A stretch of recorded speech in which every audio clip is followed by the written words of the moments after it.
ಆತ 10ನೇ class exam ಬರೆದು ರಿಸಲ್ಟ್ಗಾಗಿ ಕಾಯ್ತಾ ಇದ್ದ. ಆದ್ರೆ ವಿಧಿಯ ಆಟವೇ ಬೇರೆ ಇತ್ತು. ಓದಿ ಒಳ್ಳೆ ಕೆಲಸ ಪಡೆದು ಅಪ್ಪ ಅಮ್ಮನ ಚೆನ್ನಾಗಿ ನೋಡ್ಕೊಳ್ಬೇಕು ಅನ್ನೋ ಹಂಬಲವಿದ್ದ ಹುಡುಗನಿಗೆ ಬಂದ ಆಪತ್ತೇನು ಗೊತ್ತಾ? ನೀವೇ ನೋಡಿ. ನೂರಾರು ಕನಸು ಕಟ್ಟಿಕೊಂಡಿದ್ದ, ವಿಧಿ ಆಟಕ್ಕೆ ಬಲಿಯಾದ, ಪ್ರಾಣಕ್ಕೆ ಕುತ್ತು ತಂದ ಪಾರ್ಟ್ ಟೈಮ್ ಜಾಬ್.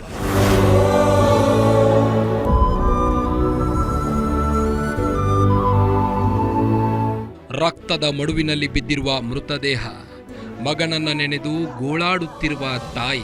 ಯಮರೂಪದಲ್ಲಿ ಬಂದ ಈ ಹಾಲಿನ ಲಾರಿ ಇದಕ್ಕೆಲ್ಲ ಕಾರಣವಾಗಿದೆ. ಈ ಫೋಟೋದಲ್ಲಿ ಕಾಣುವ ಇವರಿಬ್ಬರು ಆಪ್ತ ಸ್ನೇಹಿತರು. ಹೆಸರು ಹರ್ಷ ಹಾಗೂ ಸಚಿನ್. ಇಬ್ಬರು ಶ್ರೀರಾಂಪುರ ನಿವಾಸಿಗಳು. ಇತ್ತೀಚೆಗಷ್ಟೇ SSLC ಎಕ್ಸಾಮ್ ಬರೆದು ರಿಸಲ್ಟ್ಗಾಗಿ ಕಾಯುತ್ತಿದ್ರು. ಮನೆಯಲ್ಲಿ ಇದ್ದು ಏನು ಮಾಡೋದು ಅಂತ ಪಾರ್ಟ್ ಟೈಮ್ ಜಾಬ್ ಮಾಡೋಣ ಎಂದು ಖಾಸಗಿ ಜ್ಯುವೆಲರಿ ಶಾಪ್ ಬಗ್ಗೆ ಪ್ರಚಾರ ಮಾಡಲು ಪಾಂಪ್ಲೆಟ್ ಹಂಚಲು ಹೋಗುತ್ತಿದ್ರು. 3 ದಿನಗಳು ಕೂಡ ಬಸ್ನಲ್ಲಿ ಹೋಗಿದ್ರಂತೆ. ಆದ್ರೆ ಇಂದು ಅಕ್ಷಯ ತೃತೀಯ ಇರೋದ್ರಿಂದ ಬೇಗ ಹೋಗೋಣ ಎಂದು ಬೈಕ್ನಲ್ಲಿ ಹೋಗಿದ್ದಾರೆ. ಇದೇ ಇವರ ಕೊನೆಯ ಜರ್ನಿಯಾಗಿದೆ.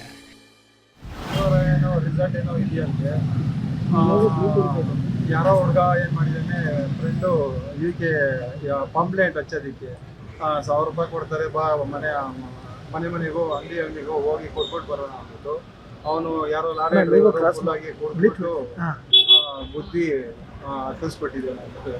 ಅವ್ನು ಲಾರಿ ಡ್ರೈವರ್ ಏನೋ ಫುಲ್ಲಾಗಿ ಕುಡಿದ್ಬಿಟ್ಟಿದ್ದಾನೆ, ಕೊಡ್ಬಿಟ್ಟು ಹತ್ತಿಸ್ಬಿಟ್ಟಿದ್ದಾನೆ. ಇಂದು ಸಚಿನ್, ಹರ್ಷ ಇಬ್ಬರು ಕೂಡ ಮನೆಯಿಂದ ಬೈಕ್ನಲ್ಲಿ ಹೋಗಿದ್ದಾರೆ. ಬೆಳಗ್ಗೆ ಸುಮಾರು 6:50 ವೇಳೆಗೆ ಯಶವಂತಪುರ ಕಡೆ ಹೋಗುವಾಗ CV Raman flyover under pass ಪಕ್ಕದ ಸರ್ವಿಸ್ ರಸ್ತೆಗೆ ಹೋಗಿದ್ದಾರೆ. ಹಿಂಬದಿಯಿಂದ ಬಂದ ಹಾಲಿನ ಲಾರಿ ಬೈಕ್ಗೆ ಡಿಕ್ಕಿ ಹೊಡೆದ ಪರಿಣಾಮ ಬೈಕ್ ನಿಯಂತ್ರಣ ಕಳೆದುಕೊಂಡು ಕೆಳಗೆ ಬಿದ್ದ ಹರ್ಷನ ತಲೆಗೆ ಗಂಭೀರ ಗಾಯವಾಗಿ ಸ್ಥಳದಲ್ಲೇ ಮೃತಪಟ್ಟಿದ್ದಾನೆ.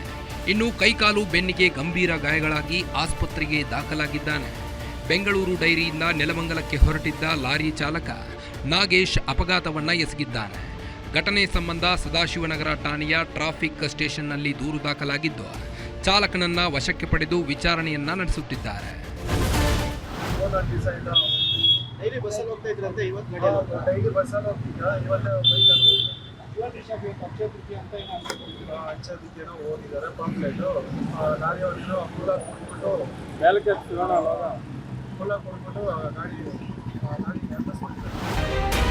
ಬೈಕ್ನಲ್ಲಿ ತೆರಳುತ್ತಿದ್ದರೂ ಸಚಿನ್ ಹೆಲ್ಮೆಟ್ ಧರಿಸಿದ್ದ.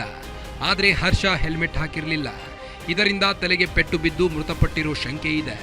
ಇನ್ನು ಲಾರಿ ಚಾಲಕ ಕುಡಿದು ಡ್ರೈವಿಂಗ್ ಮಾಡಿದ್ದಾನೆ ಅನ್ನೋ ಅನುಮಾನ ಇದ್ದು ಪೊಲೀಸರು ಹೆಚ್ಚಿನ ತನಿಖೆಯನ್ನ ಕೈಗೊಂಡಿದ್ದಾರೆ. Ajay Gowda, crime bureau, guarantee news.